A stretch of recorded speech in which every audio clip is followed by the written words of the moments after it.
Hi, thanks for tuning in to the Generative Work podcast with me, Sarah James Wright, exploring all aspects of future business and conscious leadership.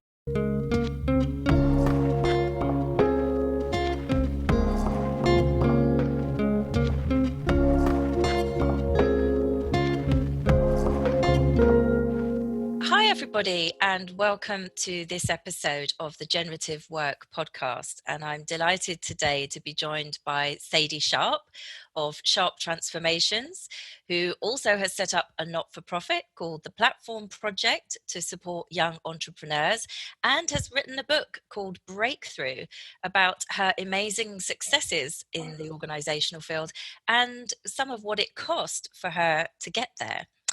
So Sadie, lovely to see you. Thank you very much, Sarah. It's a pleasure to be here.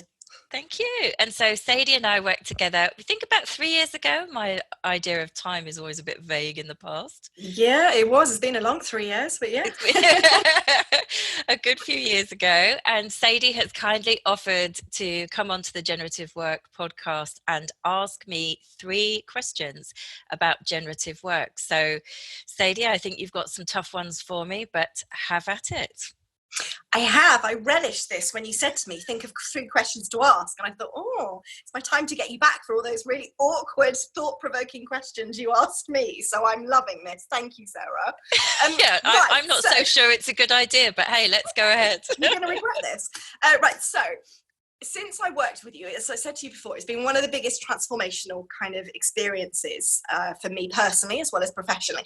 But when people say, well, what did you actually do? I still struggle to find the right words to explain the practice and what you do. So I thought for people maybe like me, if you were to describe what you do, but to a 5-year-old, how can you describe what you do in its simplest terms? And are there any kind of analogies or examples or comparisons you can throw in there to help kind of really understand what you do and the difference you make?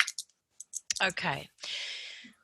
So you can challenge me if I don't quite answer this question, but what occurs to me around this is that 5-year-olds, in a sense, don't need to understand this from a cognitive space, because 5-year-olds are still in that awareness of experiencing the world with their full being, their full senses, their playful curiosity. So in a sense, it's almost as if we're taking ourselves back to that 5-year-old place rather than trying to explain this to a 5-year-old, because I don't think a 5-year-old would understand how as an adult we lose that natural connection with just life and what's going on around us. And it's interesting because this question reminded me of when my kids were small. They were maybe a little older than 5, and there's 2 years between them, so maybe they were like 6 and 8, 5 and 7, something like that. And I was kind of strict about what they ate, and didn't give them tons of sugar and stuff. But of course we didn't have TV either, but occasionally they would see marketing about things like breakfast cereals, and they'd say, well, why can't we have that when we go shopping? And I said, well, those things are full of sugar, they're not really very good for you. And my son, in the back of the car, I can remember to this day the stretch of road we were driving down, and he said, but why do they make it with sugar in it if it's not very good for you, for children? And it was just, and I felt like I'm going to have to break their little hearts by trying to explain that there is something out there that doesn't give a shit whether they're eating healthy food. They just want to make money off them. And so as gently as I could, I explained that those companies were just kind of interested in selling their product, and maybe they weren't kind of really thinking about how much that sugar could affect those children. And there was just silence in the back of the car, absolute silence. And I just thought, oh my God, it was just this moment of innocence lost, that they think, oh, somebody out there could do us harm. And I think I mention that because, if we're talking about a 5-year-old stance, they have this natural ability to feel connected to everything. They haven't yet learned what we learn as adults, to compartmentalize and to kind of swallow down the cost that we're paying just to kind of fit in with how it is in the world. So not to kind of explain to a 5-year-old, but with that sort of 5-year-old sensibility, I think the deepest work that we do in this kind of generative way of working is to reset us back to understanding that, of course, we are one with everything in the world. We cannot take ourselves out of that equation. You know, we live on this planet with its finite resources, with all of these other people, with all of the memories and experiences and everything that we've ever had going on for us. And actually, somehow we need to include everything to do with that when we come to look at how we are and how we're doing in life, rather than cut off from some of those connected tendencies towards wholeness in order to just, okay, I've got to make money, or I've got to do this job, or I've got to push through. You know, I've got to go into that robotic, mechanistic stance to get through whatever the thing in front of you is. So I don't know if that's entirely answered your question, but that's what it brings up in me. I mean, I guess it kind of rings true, because, as you say, that concept of a reset almost, and it's kind of like you forget that that's who you are and how you operate. And I guess almost, you know, people often tend to overuse that onion analogy, right, with peeling back the layers. But actually, sometimes I think part of what you and I did was peeling back the learnt baggage, that you kind of forget what's at the core of who you are and why you do what you do. So yeah, I think that concept of a reset and unlearning all of that learnt baggage is definitely a thing, right? I think that's it. And funny enough, we're putting together at the moment a generative leadership program, and we are seriously thinking about calling it the Generative Leadership Unprogram, because it's, you know, it is kind of that. Yeah. It is unlearning, absolutely, undoing some of that stuff that we kind of we acquire it so gradually, and it starts really in our education system, doesn't it? You know, which wants us to be a kind of one size fits all. It teaches us that the only way to get there is sort of to suffer and work hard and, you know, tamp down all your natural inclination to go off and play or try something different or question anything, you know, that it starts young. And a lot of organizational life is also around, you know, conforming to something and not thinking about the price you're paying, either on an individual level or on an organizational level. Yeah, and I think it's interesting, isn't it? Because I know that, like, say, organizations, there's just so many individuals inside them, but being part of an organization is such a massive part of who you are and your identity and where you spend your time and your life and such, isn't it? And I guess that's kind of almost, I guess, my second question, if I can pose that in at this point in time. Mm-hmm. A lot of the consulting work that I do with organizations, which now I do definitely kind of challenge from a slightly different perspective now, having obviously kind of worked with you, is I guess from an organizational level, if we had the opportunity to kind of almost have a bit of a matrix moment and say, do you want the red pill and carry on, or do you want the blue pill and see what happens? Like, if we were going to take that kind of blue pill and have that blue pill moment and say, if we really embrace the generative way of working, what would that alternative reality almost look like? Like, what organizational challenges and frustrations and things just wouldn't exist? What would life work like? It's a great question, and I think that's something that, again, that could take me years to answer, but I can give you a bit of it. And just to go back a step to what you were saying about, you know, it's a lot of our identity, how we are at work, and as kind of organizational culture is currently set up, we talk a lot about authenticity at the moment, but the fact that we need to talk about authenticity is a concern. Makes it a thing. Yeah, I mean, you know, it's like, it's kind of showing us the lie that we don't show up at work as who we really are, and that we've been taught to leave our human side at the door.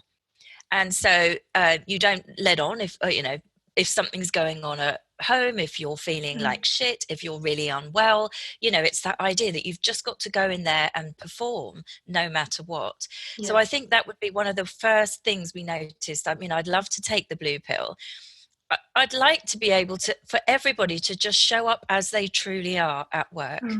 Which doesn't mean that you just spend your time at work, you know, bitching about whatever your husband did or something, you know, but that you are a whole human being, and that everything that you are, all that you are, can come into that workplace.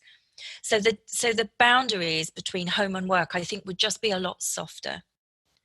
so that there'd be an understanding that sometimes we need to be at home if we're not well, or if we've got families, or if something's going on. We wouldn't be like, we wouldn't cut off from our home life and our well-being in order to perform at work, because most of us, I think, we prioritize that workspace at the expense of our home life, social life, health, well-being. So that would be one thing, is that we'd all be able to show up there as whole human beings. And I think one of the biggest differences I would love to see is that we could trust one another a little bit more in organizations. And I think those things go hand in hand. I think part of the reason that there isn't a lot of trust in organizational culture at the moment is that nobody comes in as who they really are. Everyone's got the mask on. So we're all a little bit like, well, what are they really like? What's really going on under the surface? And there's not a lot of trust between, say, management and teams. There's a lot of driving work forward rather than really trusting people that maybe they know what to do, and listening to everyone in the organization about what might be needed. So I think that idea that we could have maybe slightly flatter hierarchies, not such a big chasm between the people up at the top and the people at the bottom, and a listening ear for anyone, because wherever you stand in the organization, you do have a perspective on what it feels like to work there. And a lot of that gets swept under the carpet because, again, the organization does the same thing about putting this mask on. These are our values. This is what we care about. This is what we're doing. But, please don't look under the hood, because you might see who we really are. So something about more integrity around the whole organization, I think, would be part of my blue pill moment. And the realization that, to me, organizations are like beautiful systems of potential, because they have an effect on pretty much everything. They touch everything in life. This coming away from that model of where it's just the organization and its money. Actually, if you notice that most of us spend most of our waking hours in an organizational space, we give our best to it. So it has a huge effect on all of the individuals that work there. And that has an effect on all their family lives and their social lives. We're affecting the social field by being in that organization. And how that organization is set up, how it treats its staff, how it treats its customers, how it treats its competitors, can it see them as collaborators? All of that has an effect on the marketplace that it's in, the community that it's a part of. And of course, it has an effect on the ecosystem as well. Is it supporting people to be able to get to work using clean energy, for example? Does it let people work from home? What is its kind of policy on kind of its environmental impact? So I think that awareness that because an organization touches all aspects of life, it has the potential to flow positive benefit to all of those levels of life that it touches, and has this awareness of this whole sphere of life that it's involved in. That would be my big kind of blue pill moment, I think. You mentioned with the previous question as well that these things start quite early, like with education. Just one of the things you just mentioned there really resonated with me, with a lot of the young people that come to us.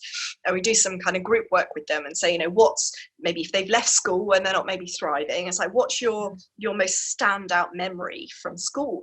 And a lot of them, where they didn't have the best experiences in school with teachers who are at their wits' end because there's sort of systemic issues there in schools and education. Absolutely. Actually, the one statement that some of them will say is things like, my teacher said, it doesn't matter that your parents are splitting up at home, leave that stuff at home. When you come to school, you come to work. And it's just those little statements like that. And I appreciate why they come out, because teachers are at their wits' end and they have to deal with all of this in one classroom.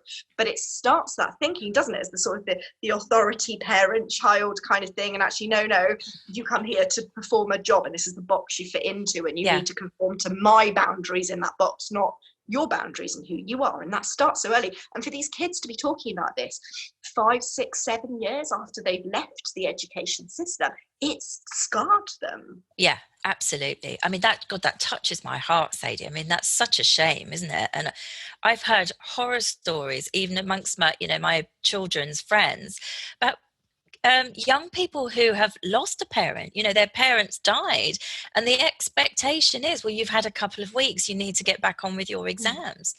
And you think, who says stuff like that? And as you say, the fault is not with the teachers at all, because in my experience, the teachers aren't really in support of that system. They're forced to drive that system forward. It's very similar to other organizations, where it's like we can't stop and wake up from the madness. We've just got to keep driving through with the insanity. And it's as if we thought we could stop, it would just be too much to think about. Yeah, it's like too big a problem to do anything differently. And I also think there's a little bit of guilt and shame in there too. There's a little bit that we kind of know that we're not really paying attention to what matters in life. And if we stopped and really thought about that, the weight of thinking of what have I wasted or what have I been doing here? So it's almost as if, well, it's easier not to look than to stop and really examine what is going on for me here, what's going on in the place that I work. But as you found, with coaching, although that can be a bit tough at the beginning, and I found this, because I've been on my own journey too with this way of working, it's a bit daunting at first. Just to try to stop and slow down and start looking into these deeper questions, it is a bit daunting at first. But then it's kind of my job to be super gentle and super supportive around that and really encourage people to take a look. Because I think once you begin to, actually there's a lot of relief to be had. To realize there are two pills. You can take the blue pill. It's very much like The Matrix. I love that film. It's it's kind of what we're talking about. So yeah, definitely. Like I say, it is a relief. It's hard, but it's that kind of short-term pain, long-term gain kind of thing. And it's like a relief. It's like the floodgates, like quite physically sometimes with all the tears. I think it was only my very last session with you where I didn't bloody cry, but it was so worth it. Like it had to come out because it took so much emotional energy to try and bottle it in and just carry on regardless. And there's only so long you can carry on doing that without it physically and mentally scarring you. So it had to come out. Well, it's interesting you mentioned the tears because, most clients cry at some point in a coaching journey, and I still do it. It's like, the first thing we do is apologize. Yeah. And, when you think about that, it's like something has touched you to the point of tears. Something is moving in you. Something matters. Something is touching your heart to the point where you're shedding tears. And the first impulse we have is to apologize for that. Yeah. The reason people, shed a few tears in this process, and I often describe it, it's almost like the plug, like you say, that emotion that's just had to be squished down on top of the stuff that you kind of can't bear to look at. It's actually giving people permission to say, okay, let's kind of unstopper that cork. Let's let a few tears go. That can flush out some of the frustration and the tensions that you've been holding for, sometimes decades, So it's like, let's have a few tears and let that go. That's fine. There's really nothing wrong with a few tears. But like I'm saying, the fact that we all apologize for that is kind of inhuman, isn't it? Yeah, and it's funny as well. I don't think you realize until you kind of let that flush itself out how much emotion you hold back from giving other people if you're denying it to yourself, which even as I say it kind of feels really fluffy, but actually, you know what, I didn't realize quite how much I wasn't giving to other people until I went through that journey myself. And doing that work on yourself just opens up so many more opportunities and those kind of horizons. You think, I wouldn't have even felt capable to step into this really uncertain space around, launching a not-for-profit and all those sorts of things, because I was like, well, if I can't see it definitely working from this foreplanned, contingency planned, business planned stuff, then I wouldn't have done it. But actually to say what will be, and we'll figure out as we go, it takes a lot of emotional courage, but you can't do that if you're clinging on by your fingertips. Absolutely. And I think that idea of, coaching, particularly this kind of coaching, is giving you access to more of your own potential. Part of that is that when we are in that squashing down, when we've got the mask on, a lot of our energy goes into just keeping the lid on the stuff that we don't want to look at. And when we take that off, all that energy kind of floods back into the system. But I mean, really, when organizations, I wish they would think more about this, because for me, I would much rather have a whole person coming in, bringing all their ideas, all their creativity, all their emotional intelligence, all their wondering. And, that's what I would want to be working with, rather than this rather robotic person who just kind of brings their head knowledge and not much else. We want creative people. And yet we set up an environment at work that squishes creativity out of all of us. Absolutely, and that ability to operate not just as the shell that's useful in the context you're in, right? So it brings your whole self in. But I think that it is worth recognizing then, isn't it? Which I guess is my third question to you, which was, it takes work to get to that stage, right? So I guess having obviously you've been practicing in this area for a long time now and really honing your skill, and I guess I'd be really interested to know, like, what first got you interested in working in this kind of a sphere. And I guess what changes have you seen in yourself over the years as you've been practicing and going through that work for yourself? Yeah. And I think that's a great question, because it's certainly been and continues to be a journey for me, because this isn't around this perfection where, okay, we arrive at somewhere, here's a body of knowledge, I can take a quiz in it, and now I know. This is an ongoing live interaction with the whole of life. And that, again, it sounds a bit namby-pamby when you say these things, but actually I think I went through life always feeling like there was something in the way between me and life. I wasn't really living my life ever. I think I was really quite guarded for many, many years. And I started, even when I was at university, and I went and did a law degree, which was like, I mean, just soul crushing, quite frankly. Me too. I know, and so sort of halfway through that, I ended up kind of getting into yoga and a little bit of meditation. So that was the very start of me beginning to inquire into those sort of deeper layers. And that continued on and off, interspersed with a hell of a lot of partying. But I always sort of had this thread of this inquiry into these deeper spaces. But I held it very far apart from work. And I ended up going into marketing rather than law, because the law was so soul crushing. Marketing was marginally less soul crushing, but those two things felt like they were always going to be held apart. And I think this is true for many people. It's like they have something outside of work that they just don't feel that they can bring their kind of passion into their day job.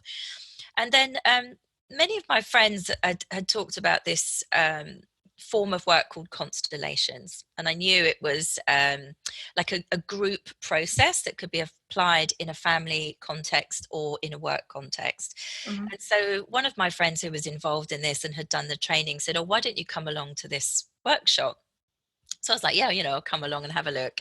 And it was just that light bulb moment that I could just see how my interest in organizations, because one thing marketing does is it gives you this overview of the whole organization. Marketing's often the glue that connects all the parts. And so I had a great interest in how organizations could work and could be healthier, because pretty much all the ones I'd worked in were not very healthy. Not good. Yep. And I'd had this interest in the sort of deeper aspect of life. And in this constellation tool, I saw those things come together, and it just felt like, wow, that's the thing that could kind of unite the parts of me. And I did something that was very untypical of me, and I just signed up straight away to do the training. And I'm I'm a bit of a plodder by nature. Do you know what I mean? I'm normally very considered about everything. And it was just like, yeah, I'll do it.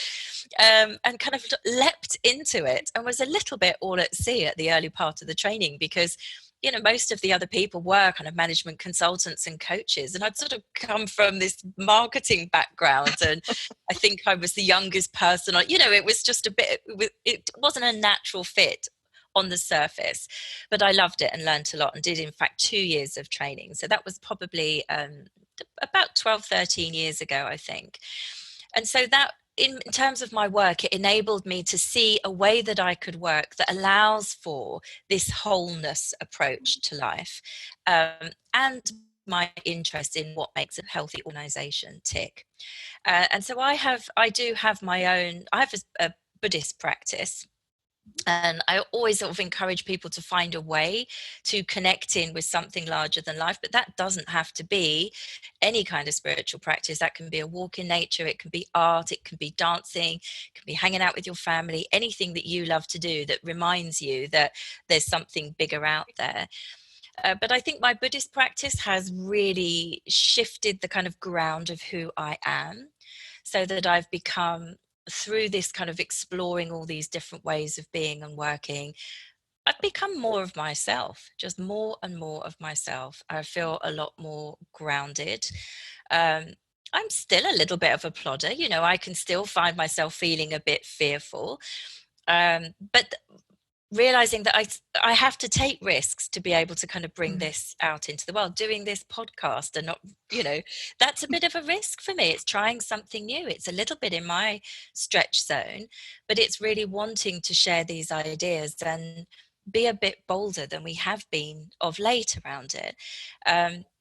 It is a difficult thing to explain to people, as we've been talking about, because it is a complete shift. It's not just something else to learn, some other course to go on, something else that you can apply to how you're already working in an organization. It actually is like from the bones out. It's that deep shift in how you experience life, how you know yourself, how you show up in the world. And it's like that deep kind of grounding allows you to behave differently towards people, have a different vision of what you want to do with your life, and trust that I'm not going to get there just on my own efforts. There is this sense that life does the work with me. Again, sort of phrase that sounds, what does that mean? But it's not just my own individual ego and will that creates movement in the world. You can watch a plant, watch a child, they grow anyway, they do stuff anyway. And I think that being a parent, I have to say, also has really, really changed me, because you see how kids are and realize, wow, we've lost that natural ability to just stay curious and go where life takes you. So that sounds a bit rambling, but does that answer some of your question? Yeah, it does. Yeah, definitely. Like I say, I think in order to help other people sort their stuff out, like you already said, there's work that you've gone through and done yourself, because sometimes you don't necessarily know what you're bringing to the table or what's actually on the table and those sorts of things, right? But I think it was it's nice, like I said to you before, the first session when we met. And of course, I've worked with coaches in the past and came along with my pen and my pad and got it out. And it's like, right, okay, so this is what I want. You're like, whoa. Right now, put your pen and paper down. You will not be needing that. And I think the whole kind of doing work on yourself, I was so ingrained in that. If I work and push and strive and manage, I can make stuff happen. As you say, to deconstruct that and kind of literally cut straight back to the bone, it was very painful. But the transformation, I even now standing very flat, the transformation has been outstanding. And I genuinely think it's one of the most pivotal moments, I guess, in my life. And the things that I've done since would genuinely not have happened had we not had it. So yeah, I guess I just want to say thank you. Oh, well, that's beautiful to hear. And I'm so glad, because, I absolutely love what I do. I mean, I just feel like I have the best job in the world, because every time someone comes and sits down with me, it's, I've got the privilege of seeing this deeper potential that they know somewhere is in them. And the frustration is that they're not quite getting it out. If someone comes and ends up working with me, they kind of know something isn't working around what they're currently doing. And it's such a privilege for me to work with people and support them to find that route, that path for them. That, yes, at first it's a little bit tough, because sometimes we have to kind of dig down into the painful. There's always a reason that we have kind of shut ourselves off a little bit. Armored up. Or even, yes, there's that, but there's also that thing that we, I often call it, we're standing on our own hose. We just don't realize the ways that we're inhibiting ourselves. And it takes a lot of courage for someone, I think, to come and look at that stuff with me, to trust me, that it's safe enough to be able to open up some of the things that have been painful for them, that naturally cause them to sort of contract back into themselves. But then it's such a joy, like going through, hopefully gently and lovingly and tenderly with people, some of those painful experiences, they start to really find this extra potential, and they're able to do all of those things that they've been kind of longing for, like you said, with like your book and your speaking and the not-for-profit, and you've just gone on to do so many different things. And that's that's such a pleasure for me to hear about clients, sometimes soon after we've worked together, but sometimes years after, they come back and say, I've been able to do this. And I mean, that's like the best thing for me about this job, really. Yeah, I think the phrase that I kind of landed on by accident when it was just like falling out of my mouth is, I kind of feel like the process that I went through with you kind of helped me step out from underneath my own shadow. Yeah. And I didn't feel like I was a new me. I just felt like I was the full me. The full you. That's it. It's the real you. And I think that's the thing. I can't put that in you. That's not my ability. It's all I do is kind of unearth what's already there, or actually really point you to it, because that's your work. You do the unearthing. You discover that stuff in you. And I think that's also an important aspect of it, that because that you've found that, you can always find your way back to like your true full self.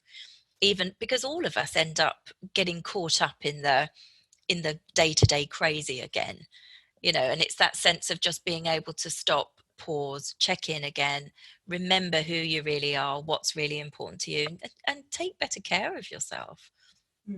Yeah, constant work in progress, but at least now I can spot it. Yes, I mean, it's true, a constant work in progress, but it's not so much hard work. There's a lot of joy with it, I think, isn't there? It's just a reminder that actually, to have our fullness, to have our truest happiness, we need to keep an eye on the fact that we can tend to drift across to our old way of being. Yeah. Cool. Yeah, definitely. Thank you. That was all my questions.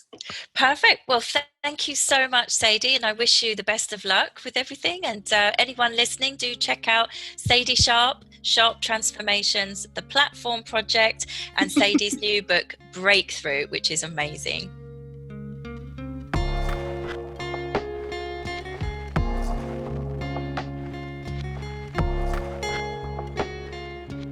So thank you for joining us for this episode of the Generative Work podcast. And what did you think? If you have any questions or comments, it would be great to get your feedback. And if you would like to come on and ask me 3 questions about generative work, we'd love to hear from you. There are links in the bottom of the description for the email and website where you can get in touch.